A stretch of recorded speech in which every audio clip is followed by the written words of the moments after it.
In this presentation, we review a systematic approach for solving physics problems and solve an example problem. Here's a template for approaching basic physics problems. First, read the problem. Try to get at the essence of what is being given and sought. Eliminate unimportant elements to the question. Identify key information and identify what you're asked to find. Then, identify key relevant physics concepts. What's this problem about? Decide whether the problem falls into a particular class, such as freely falling bodies and constant acceleration, for example. Set the problem up. This is done in stages. Make a sketch if it makes sense. Choose a coordinate system. Organize what you're given. A chart of variables can help. Write down physics relationships that might be useful. Then pause to think. Work through the problem symbolically then. Make sure your symbolic solution makes sense.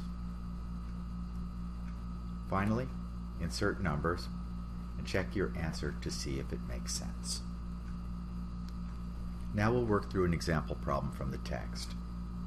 As stated in the text, you throw a small rock straight up from the edge of a highway bridge that crosses a river. The rock passes you on its way down 6 seconds after it was thrown.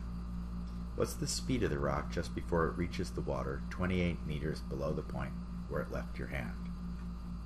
After reading once, it's good practice to try to eliminate irrelevant information and identify the key information.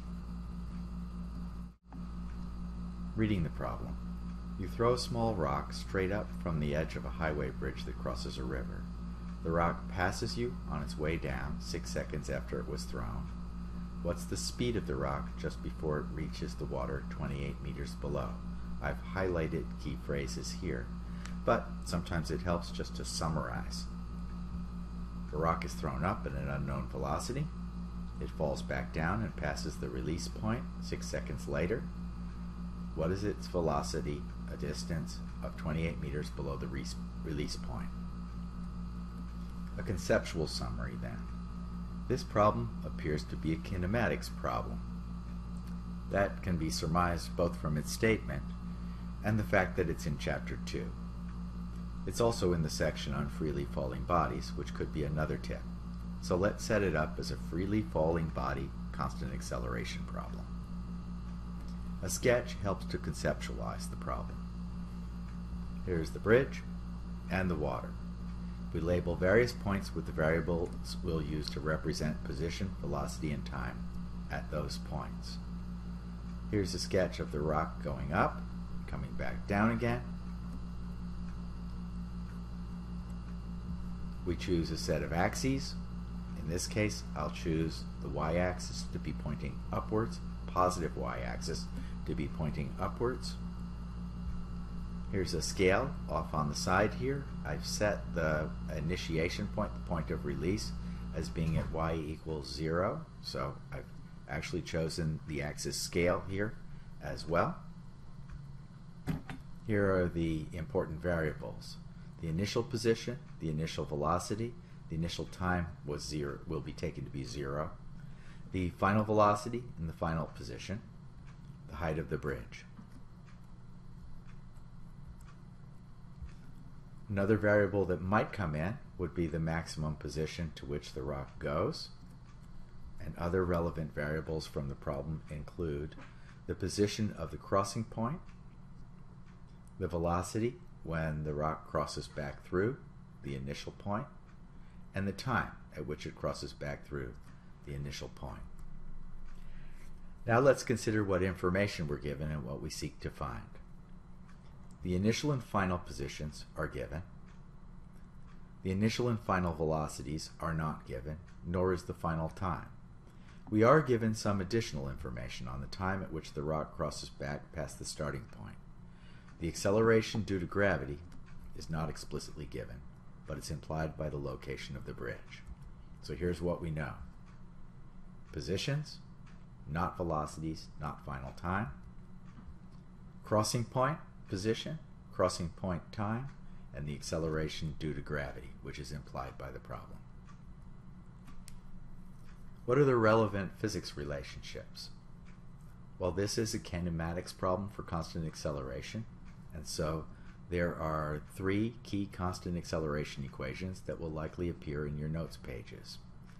We're seeking the final velocity, which would be on the left-hand side here, but we don't know the final time or the initial velocity. So no single equation allows us to simply substitute and solve. So we need to think a bit.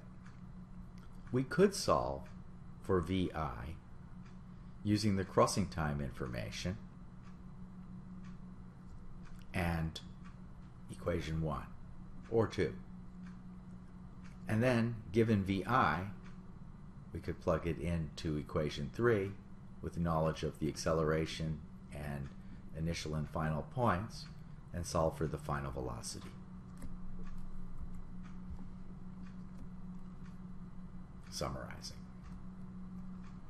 Here's a little sketch of that initial stage and the equation that we would use for the crossing point information. The point at which the particle ends up after the initial stage is equal to the initial position plus the initial velocity times the time at crossing plus 1/2 times the acceleration plus the time of crossing squared.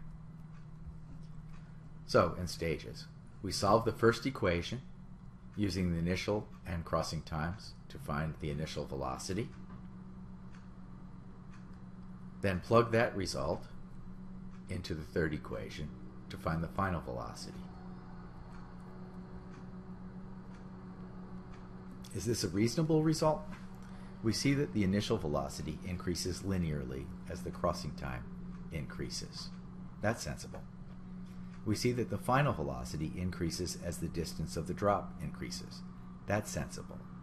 So it appears as though we're going in the right direction here, and we've cast the variable that we want to find in terms of variables that we know.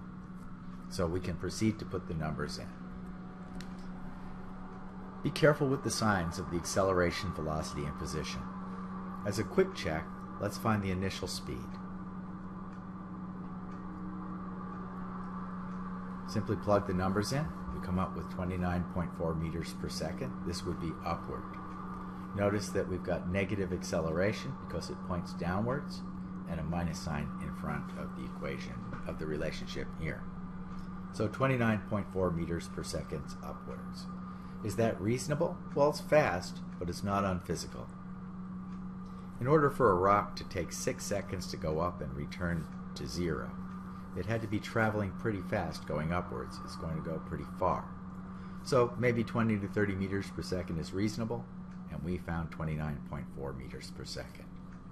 Now we want to solve for the final velocity.